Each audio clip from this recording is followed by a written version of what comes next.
Mu mateka y'u Rwanda hari intambara zagiye zihindura igitekerezo cy'igihugu, ariko muri izo zose hari imwe yavuzwe cyane kurusha izindi zose. Nta yindi, iyi ni intambara yo ku Rucunshu. Ese ni iki cyayiteye? Byagenze bite kugira ngo abanyarwanda barwane hagati yabo? Ninde se watsinze iyi ntambara? Kandi se kuki abashakashatsi bavuga ko iyi ntambara yahinduye amateka y'u Rwanda kugeza no mu gihe cy'ubukoloni?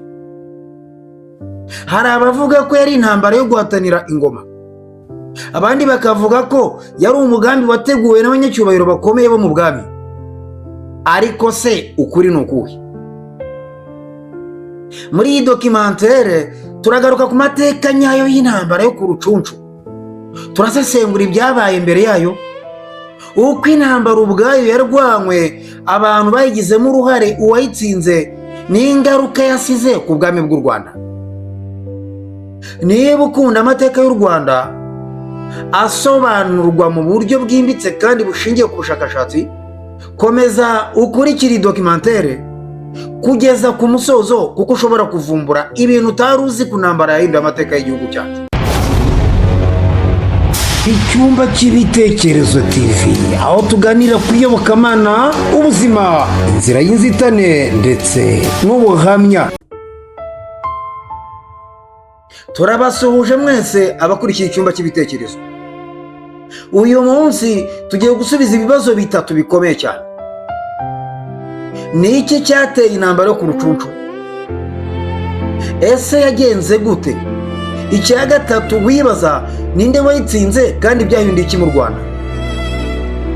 Mu mpera z'ikinyejana cya 19 u Rwanda rwari ruyobowe n'umwami Rwabugiri. Rwabugiri yari amaze kwagura igihugu no kugira ubutegetsi bukomeye, ariko amaze kwitaba Imana mu 1895 igihugu cyinjiye mu bihe bikomeye byo gushaka uzamusimbura. Nyuma yo gushaka uzamusimbura, reka turebe uko byagenze n'uko intambara yatangiye.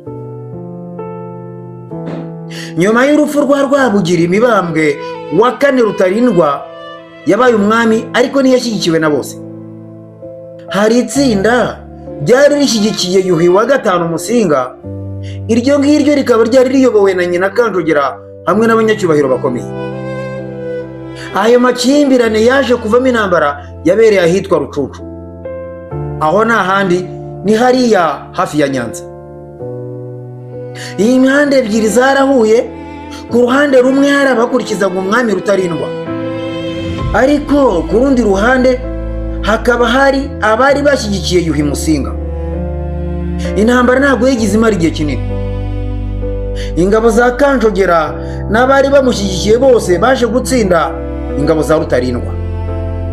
Rutarindwa yapfiriye muri iyo mirwano, nubwo amateka amwe avuga ko ashobora kuba yarishwe nyuma yo gutsindwa. Abari bashyigikiye Yuhi wa gatanu Musinga nibo batsinze intambara. Nyuma y'iyo ntsinzi, Musinga yimye ingoma y'u Rwanda. Kanjogera akaba yarabaye umwe mu bantu bagize ijambo rikomeye cyane mu buyobozi bw'igihugu. Reka dukomeze turebera hamwe uburyo intambara yo ku Rucunshu yahinduye amateka y'u Rwanda. Iyi yatumye Musinga aba umwami. Icya kabiri, umuryango wa Kanjogera wahise ugira ijambo rikomeye. Gatatu, habayeho impinduka zikomeye mu butegetsi. Kane, nyuma y'imyaka mike Abadage baje kugera mu Rwanda. Hanyuma icya gatanu nuko Ababiligi nabo bahise baza, ibintu bitangira guhinduka kugeza ku ihirikwa rya Musinga. Niyo mpamvu abahanga mu mateka bavuga ko intambara yo ku Rucunshu ari imwe yabaye ingenzi cyane mu mateka y'u Rwanda. Tugana ku mwanzuro, twababwira ko iyi ntambara itigeze iba na gato intambara isanzwe. Yahinduye umwami, yahinduye ubutegetsi, kandi yahinduye amateka y'u Rwanda kugeza no mu gihe cy'ubukoloni.